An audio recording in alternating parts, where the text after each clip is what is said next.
what's been said. They're listening to it and they say, yes, I will remember you. I'll be praying for you. I'll be thinking of you.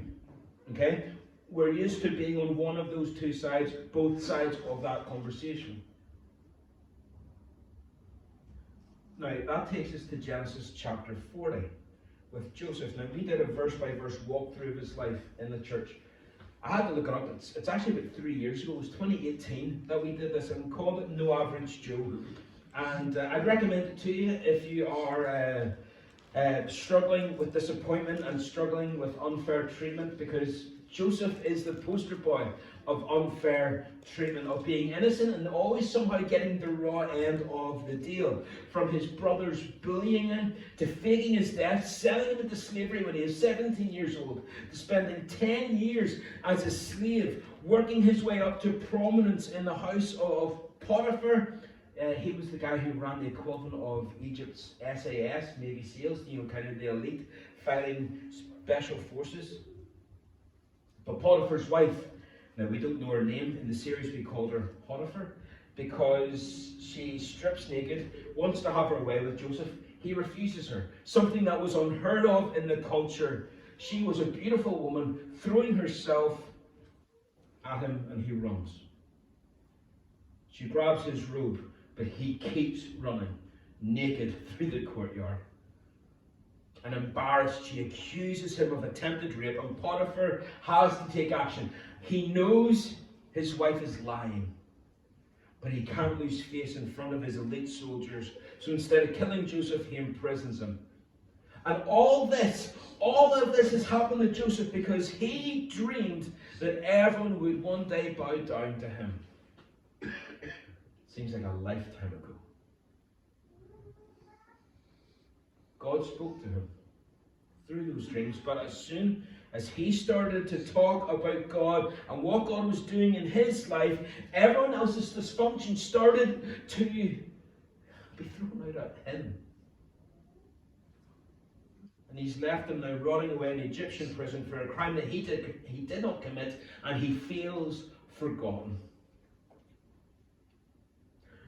How would you cope? How would you cope in those circumstances when life knocks you down on your backside again and again and again? Truth is, it's in those times that really more of who we are gets revealed than in the good times. I've used this picture before, so forgive me, but it's like we're a sponge. And when life really puts the squeeze on us, what's really inside us, what's really deep down inside us, when the squeeze comes on, really that's what comes to the surface. So what do these times tell us about you? Well, let's see how Joseph handles this.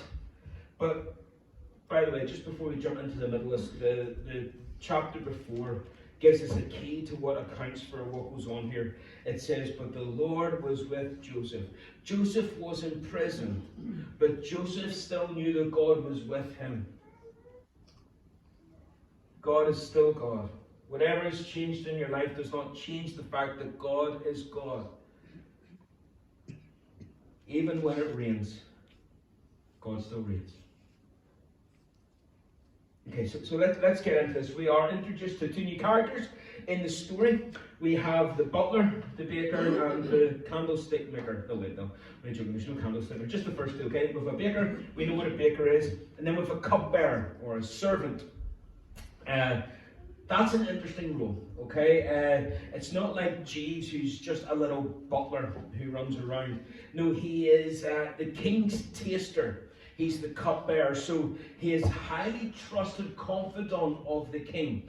Think more like Alfred to Batman, okay? You know, that kind of guy who knows the secrets, who's in the room when all those things are happening. Yes, he's a servant, but he's in on all the things that are going on. And he's in the meetings. He's in the room where it happens. The prophet Nehemiah had this job. He was the king's cupbearer.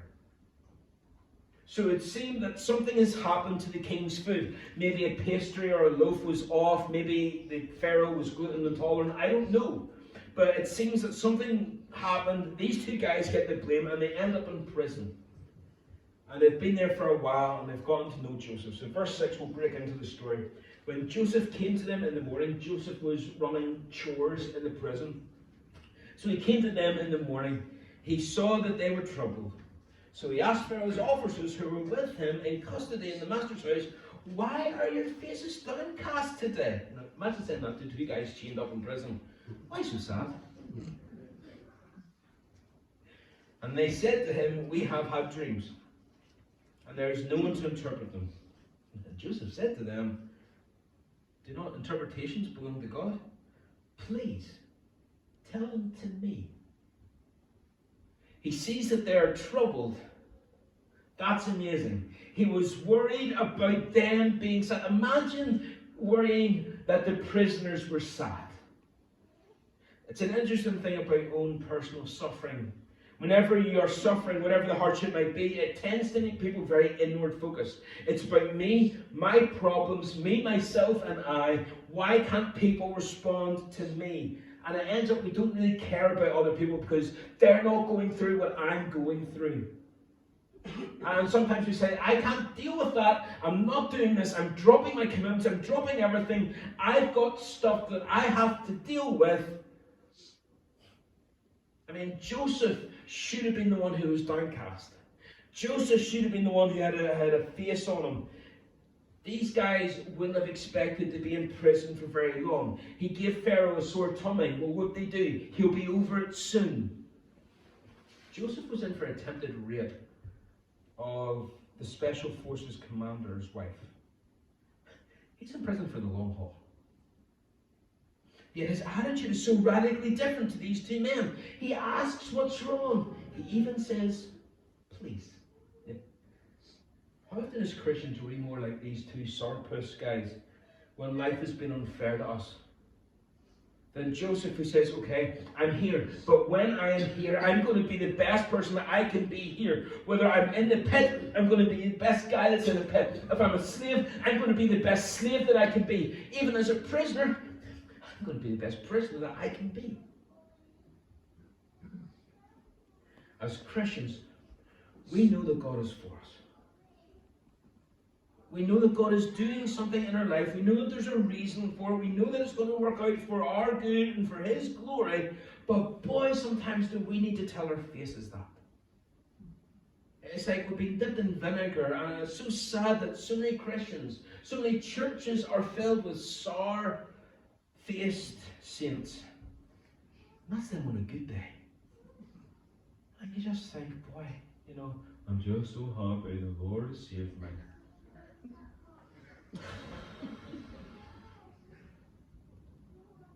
Joseph, instead of focusing on the wrong that was done to him, he invests in the people who have been wronged around him.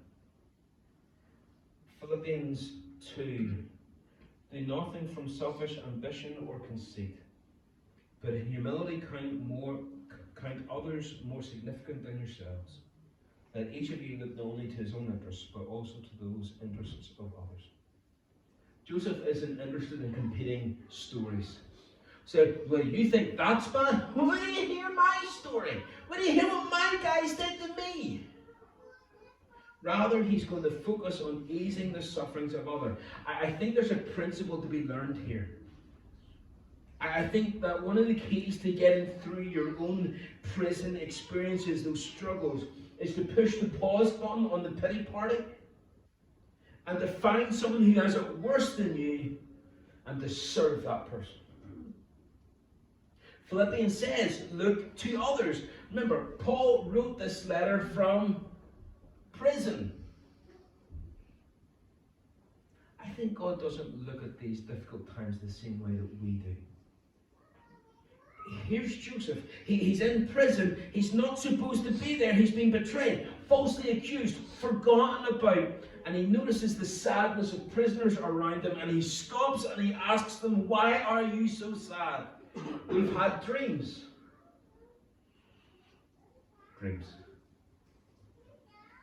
Dreams. Tell them to me, please. Now, you see, the thing is, I would not find any fault with Joseph here if he turned around to them and says, stop right there. I don't do dreams anymore. I'm not interested in dreams. I don't put weight in dreams anymore. You can keep your dreams to yourself. I am over talking about dreams. But rather what he says here, there's an affirmation of his faith, as if to say, tell me, because I still believe in dreams. I still believe that God is talking, because I've had my own dreams, and while God hasn't brought them through yet, I believe he will. I believe in God, I trust in God, and I believe they will. So tell me your dreams. There is something very special about that kind of faith. It says, don't judge me by my circumstances, judge me by my response to these circumstances. And trust in God. And Joseph says to these guys, I think you should trust him too. He believes God has spoken to him, and though he has not seen any sign of its fruition for years, for decades, he still trusts God. And so he says, tell me the dream. So the chief cupbearer told his dream to Joseph and said to him, in my dream there was a vine before me, and on the vine there was 3 branches. As soon as it budded, the blossoms shot forth, and the clusters ripened into grapes. Pharaoh's cup was in my hand, and I took the grapes and pressed them into Pharaoh's cup and placed the cup in Pharaoh's hand. Joseph said to him, this is its interpretation. I love how he doesn't even hesitate or doubt what the issue is here. The 3 branches are 3 days. In 3 days, Pharaoh will lift up your head and restore you to your office, and you shall place Pharaoh's cup in his hands as formerly when you were his cupbearer. In other words, oh man, this is a good dream. This is a good dream. You'll get your job back. Your head's going to be lifted up. That's a biblical idiom of encouragement, of restoration and favor. If you remember Psalm 3, it says that the Lord is the lifter of my head. So the idea isn't just of a keep the chin up, son. It's you're downcast, you're looking down, you're defeated, but the Lord is the lifter of your head. You can face what is coming because the Lord strengthens your soul.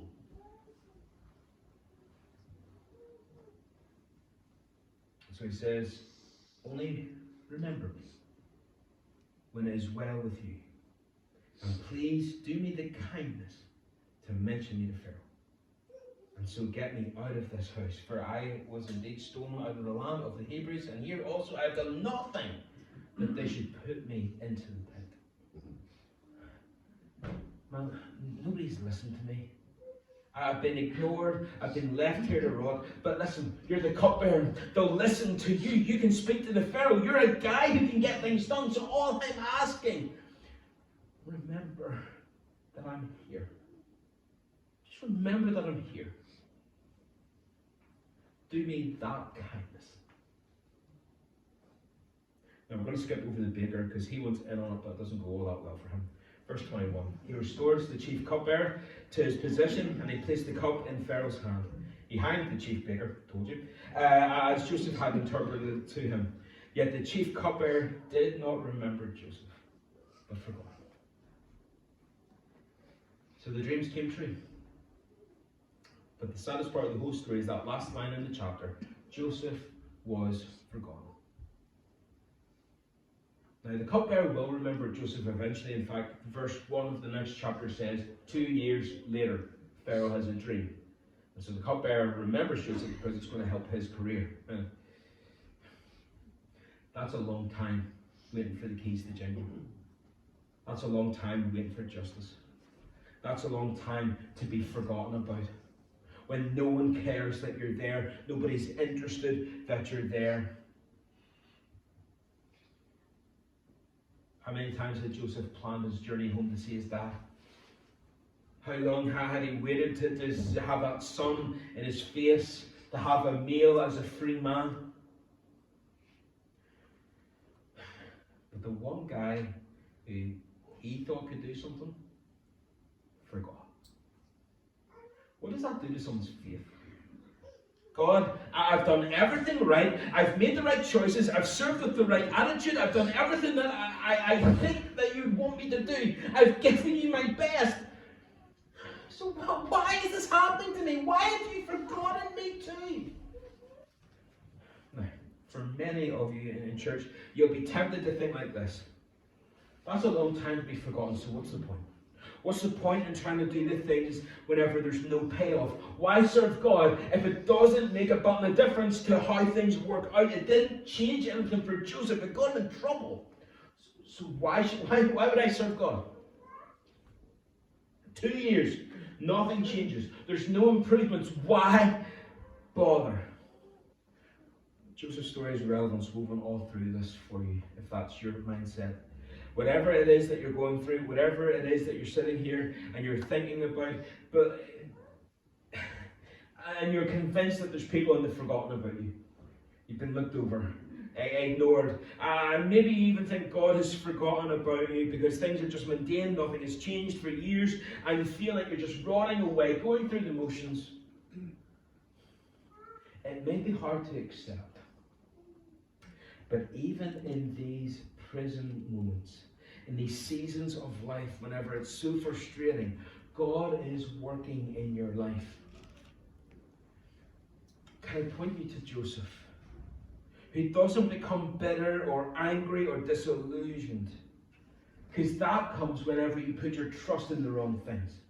Okay, if you put your trust in people and you put them up on a pedestal and you're depending on them to make you happy and to make you successful and make you joyful, it's going to lead to hurt. But Joseph reached out to the cupbearer. His hope was still in God. I'm going to reach out, I'm going to talk to the cupbearer. I'm not an idiot, I'm going to take an opportunity if it comes my way. But I'm trusting in God. It's still up to Him. As a parent, your child can't be your everything. Your spouse can't be your everything. Because it's not a matter of if they are imperfect, but because they are imperfect, they will let you down again and again and again. So what happens to your hope then? What happens to your trust whenever you put it on people who will by their nature let you down? The cure can and must be put your trust and hope in God, who does not let you down. Listen to me, if you feel imprisoned by your body in sickness, or by your circumstances, or by your emotions, look to Christ and pray, Lord, deliver me from these prisons. Lord, I want out, but I'm looking to you and depending on you. Help me see beyond this darkness. Help me see past the abandonment and the rejection. Lord, give me the patience to endure. And if Joseph can come through these prison experiences, you can come through yours. I know your prison experience and what's going on in your life is unique to you, and I can't always understand or fathom or even appreciate what it is that you're going through. I understand that. But I also understand that if that's your response, then it must hurt. I can understand that. Especially when you've done everything right that you thought God would want you to do. And it still hurts. But let me repeat this. The Lord was with Joseph. My prayer is that you will know that He is near to you and with you too. But can I close by putting ourselves in the shoes of the cupbearer now? Why would he forget? How could he forget Joseph? Why would he forget about the one person who was with him at his lowest point? How could he forget the person who gave him hope and comfort when he was at his lowest and at his most downcast? How could he forget the guy who only asked one thing? Remember me. Don't forget me when things are going well, and it's the one thing he did. As Christians, we're called to remember a lot. Okay, there's 48 commands in the New Testament alone to remember. Next week we will have communion around the table of remembrance. We build things into our church because we are commanded to remember, and we're told to remember time and time again in the Bible because God knows we have a tendency to forget.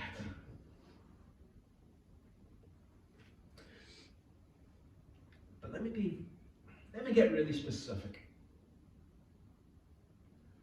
How many times have you said that you pray for someone and you forgot? You said you'd follow up with someone about a spiritual thing, or and they're going through a low point, and you said you'd check in and you take them out for a coffee, or you bring them round to the house, and they've said to you, just remember me, just pray for me, just. And as a cupbearer, you went, yeah, of course I will. Of course I'll pray for you. We'll get that coffee. We'll meet up. Of course we will. And it's not fair what's happened to you. So of course. Let me just go on with the rest.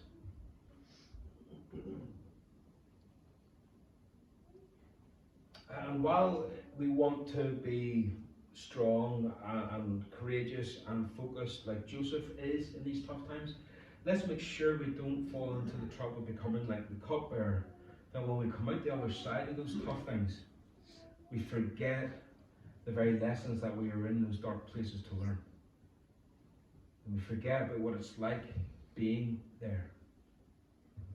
Now, I don't know why the cupbearer forgot. The Bible doesn't tell us, it just tells us that he forgot.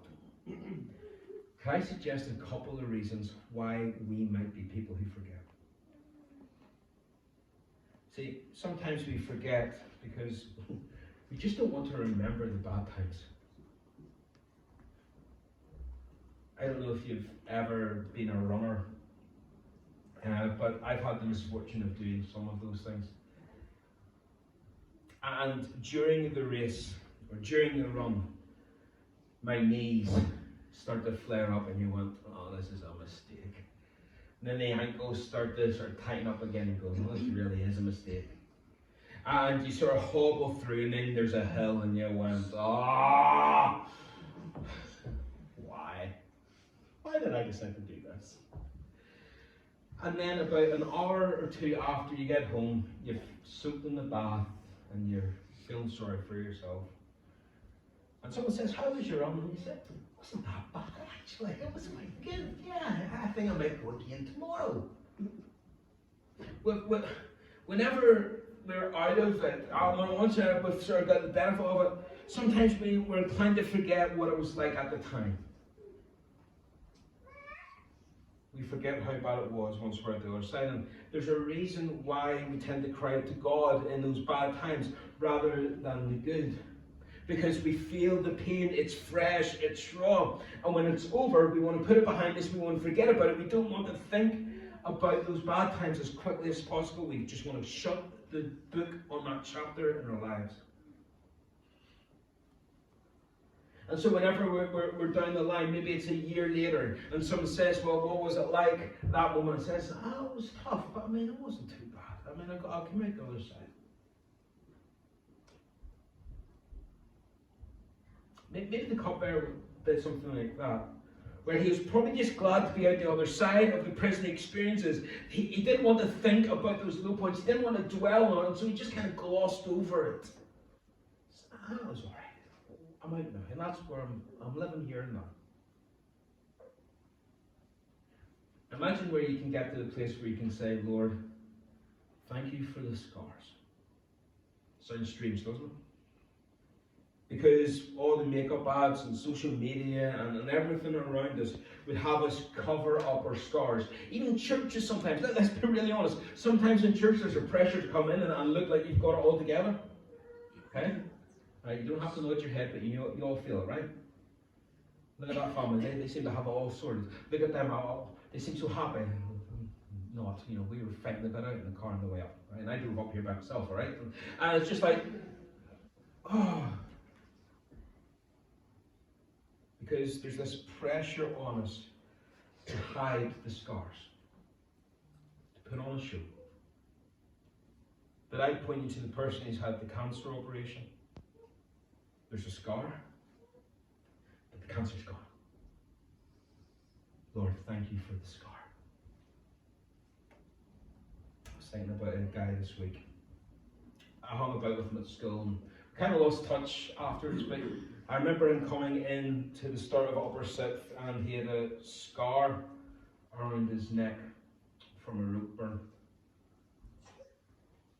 and scars on his wrists where he tried to slit them open. And I thought about him this week. I was just thinking about him there on Friday. I said, Lord, thank you for his scars. Because those scars are marks that are left behind after healing has taken place. A reminder that the dark times are behind him. It's a reminder that God has brought him through. Lord, thank you for those scars. That there was victory over those dark times in our lives. And it's a reminder of what he has come through. Church, we cannot be the kind of Christians who help other Christians if we are determined to forget what we've come through.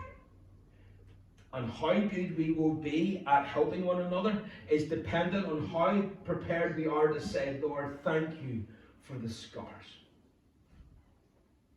That means we need to have real relationships in the church and real times when we talk to each other about real things, about what's going on in our life and about what God is doing and how God has brought us through and how God is meeting the need. Because if the extent of your Christian experience is listening to me, I am praying for you because they love you. And you'll drift eventually. You need relationships where you can exchange the stories of scars and the goodness of God. Now, there's a title for a sermon series, Scars and the Goodness of God. Right?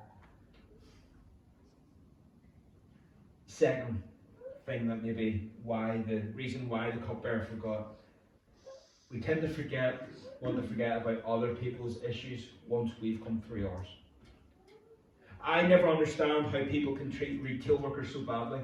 I don't know if you've ever had the experience where you're standing in the queue and some middle-aged woman, apologies, but it tends to be middle-aged woman, and they're just shouting at some wee teenager behind the screen because they can't use the out-of-date voucher that somehow you expect them to still redeem for you. And they're screaming at this poor child who has no idea what's going on because it's just their first day and they're expected to. And sometimes I wonder, has this person never had a job as a teenager or as a student before? Have they forgotten what it was like whenever they were on the other side of the till and some person came in and started shouting at them and screaming at them? We tend to see a lot of this in the Christian world. When someone undergoes a trial, they come out of that trial and they put it behind them. Okay, they tend to brush the worries and the sadness off. But then they tend to do that then to other people going through the same thing that they went through. Or worse, they'll just say, well, just trust in God. It'll be fine. It'll get better. Look, my scars have healed over. You can barely see them anymore. Or worse, why are you still feeling this? It happened a year ago. You should be over it by now. Why are you still grieving? Why are you still missing them? Because we're over our hurt, so we want everyone else to be over theirs. Excuse me. The cupbearer had experienced a lot of hurt in prison. But if you notice the story, it's all about him when he's in prison. He's moping. It's all about him and the dream that I had and what God is going to do for me. And then when he comes out of prison, surprise, surprise, it's still all about him. It's still all about him. And he doesn't want to sit with someone else in the midst of their hurts anytime soon because, hey, I'm okay. So we forgot about Joseph. Job's friends get a lot of stick, but so often we are so like them. We see someone hurting and we come alongside them and we offer up some half-baked, cliche, feel-good sentiment that doesn't mean anything. Whether it's because they're experiencing bereavement or trying to raise a teenager, or trying to get over infertility, or trying to deal with divorce, or infidelity, or any number of other issues that go on in the world around us that break our hearts, that rub us raw, and we just want to say, well, it'll be okay. And even if this is the one thing that we really do not want to do, it's often best just to sit with them in the discomfort, in the awkward silence, and listen. Or simply just be there. And often we can do more harm than good by opening our mouths, but when you feel the Spirit leading you to speak, ask that God would help you to speak in gentleness and love. Because you're not in the pit that they are in. But if it's all just about you, once it's going well for you, what you're likely to do is put distance between you and the people who might drag you down, or remind you of the things that they went through, because hey, as long as you're okay, as long as it's not you. Whether we're enduring a trial right now or have just emerged from one, we all, and I include myself in this, would do well to pay attention to those who are still hurting. Everyone goes through something at some point. Therefore, we need to listen and ask God how we can be a joy in the lives of those people. I'll confess, whenever I started church work, back as a youth pastor, my attitude was radically different to what it is now. I used to come with the attitude that people ought to be at church. They should get their act together, make it a priority, and just show up. People should show up. Then I became a pastor. And all of a sudden, people were prepared to talk to me about what was going on in their lives.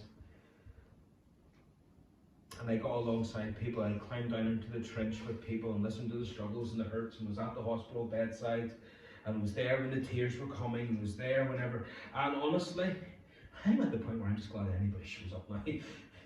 Forget ought to show up. I'm just glad you're here. Because I'm so conscious of the burdens that so many of you are carrying. And yet you show up every week to volunteer. And you show up every week to do your bit. And you guys are heroes to me. You really are. And the attitude change comes from having been in the prisons once or twice myself. Having walked where you have walked. And I've got the matching scars. Instead of making me hard-hearted towards people, those experiences, my own life experiences now, have softened my heart, increased my compassion. May we never be like the cupbearer who left people behind whenever they needed him to remember them. Because, hey, we're so wrapped up in our own thing. As a church, it's why we do the Christmas shoe boxes, because we want to have that part of our church life where we're thinking about others. It's why we talk about the persecuted church often in our midweeks. 5,000 believers died last year simply because they're believers. 340 million believers have restrictions on their life, employment, and their marriages and their opportunities just because they are Christians. We want to remember them. Hebrews gives us the command. Remember those who are in prison. Now, Paul was talking about literal prisons. But would it do any harm to widen them? Remember them as though you're in prison with them. And those who are mistreated, since you are also in the body. Put yourself in their shoes. Pray like you would want others to pray if it was you in those chains, if it was you in that hospital bed, if it was you waiting that surgery, if it was you with that problem at home. Because that's what it means to be a church. It's not about listening to a guy at the front spout for half an hour. It's a group of people actively remembering one another and being mindful of one another before the Lord. That's what a church is. That's what a membership does. That's what we're here to do. Paul, at the very end of the book of Colossians, says to the church, remember me in my chains. There's a theme throughout Scripture. We're inclined to forget. So remember those who are suffering. Remember those who are going through something. I wonder, this week, have you committed the sin of forgetting? Disobeying the command that God has set before you to remember? Repent. Change.